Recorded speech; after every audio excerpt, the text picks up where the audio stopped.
রোজ দিন এক ধরনের রান্না করতে করতে বোর হয়ে গেছি। আশা করি আপনারাও এই ধরনের সমস্যার মধ্যে পড়েন।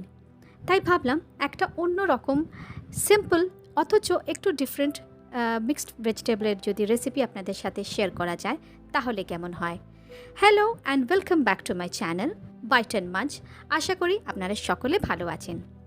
তাহলে চলুন দেখে নেওয়া যাক বেশি দেরি না করে আমি কিভাবে রান্নাটা করছি। একটা কড়াইতে আমি সাদা তেল নিয়েছি 2-3 চামচের মতন। তার মধ্যে আমি টুকরো করে কেটে নেওয়া পনিরগুলো দিয়ে দিয়েছি। পনিরগুলোকে হালকা লাল লাল করে আমি ভেজে নিচ্ছি। ভেজে নিয়ে আমি তুলে রেখে দেব। ওই তেলেতেই আমি পটলগুলোকে লম্বা লম্বা কেটে নিয়েছিলাম, সেগুলোকে আমি ভেজে নেব। যে কোনো সবজি আপনি দিতে পারেন, বাড়িতে যে কোনো সবজি থাকবে আপনি যে কোনো সবজি দিয়ে এটাতে ইউজ করতে পারেন। পটলগুলোকে হালকা করে ভেজে নেব। পটলগুলোকে সরিয়ে রেখে দিয়ে এবার ওই তেলেতেই আমি একদম মিহি করে লম্বা লম্বা করে কেটে নিয়েছিলাম 2টো মিডিয়াম সাইজের পেঁয়াজগুলোকে আমি এটাতে ভেজে নেব। ভাজার সময় আপনাকে খেয়াল রাখতে হবে যেন একদম বেশি লাল করে যেন ভাজা না হয়। এরকম একটা ব্রাউনিশ কালার যখন হয়ে যাবে এর মধ্যে আমি দিয়ে দিচ্ছি 1 টেবিল চামচের মতন আদা আর রসুন বাটা। এবার এতে আমি অ্যাড করব স্বাদ মতো নুন দিয়ে ভালো করে ভেজে নেব, যাতে আদা আর রসুনের যে কাঁচা গন্ধটা আছে সেটা যেন চলে যায়।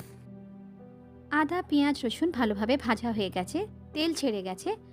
এবার বাড়িতে যা সবজি ছিল আমি সব সবজি এর মধ্যে লম্বা লম্বা করে কেটে রেখে দিয়েছি। আর এটাতে আমি অ্যাড করেছি সিদ্ধ করা আলু। যেহেতু এই সবজিগুলো ভীষণ বেশি গলে যাবে না, ক্রাঞ্চি ক্রাঞ্চি থাকবে একটু, তো আলু যদি আমি কাঁচা দিই তাহলে সেটাও একদম কাঁচা থেকে যাবে, তাই আমি এর মধ্যে সিদ্ধ আলু ব্যবহার করেছি। খানিকক্ষণ ভাজা হয়ে গেলে এতে আমি অ্যাড করব 2 টেবিল স্পুনের মতন পোস্ত। আপনারা এটাকে আরও রিচ টেক্সচার আনার জন্য 4 মগজও ব্যবহার করতে পারেন, কিন্তু আমি এটা একদম সিম্পল রেখেছি, শুধু পোস্ত বাটা দিয়েছি। পোস্ত বাটা দিয়ে প্রতিটা সবজিকে আর একবার ভালো করে নাড়াচাড়া করে নেব। এবার এতে একটুখানি ট্যাঙ্গি ফ্লেভার আনার জন্যে আমি 1 চামচের মতন টক দই দিচ্ছি, ভালো করে ফেটিয়ে রেখেছিলাম।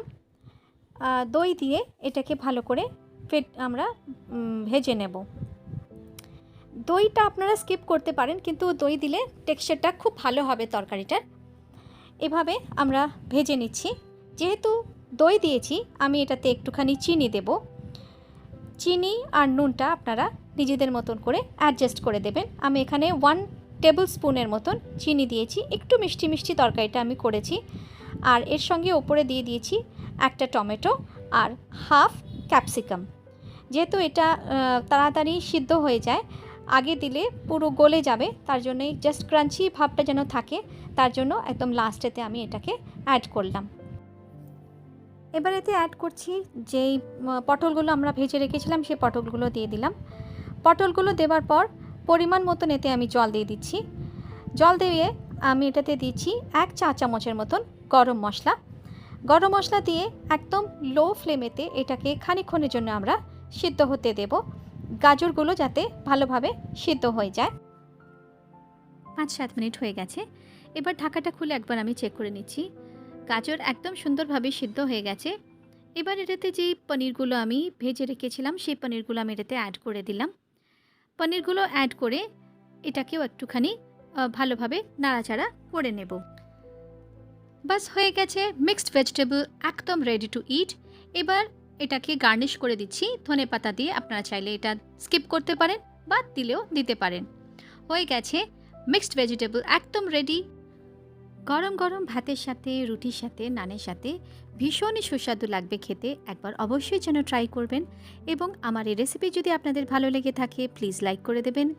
যে বন্ধুরা আমার সাথে নতুন জয়েন করেছেন প্লিজ আমার চ্যানেলটাকে সাবস্ক্রাইব করে দেবেন এবং পাশে থাকা বেল আইকনটা অবশ্যই প্রেস করে দেবেন, যাতে আমার প্রত্যেকটা নতুন ভিডিওর নোটিফিকেশন সর্বপ্রথম আপনার কাছে পৌঁছায়।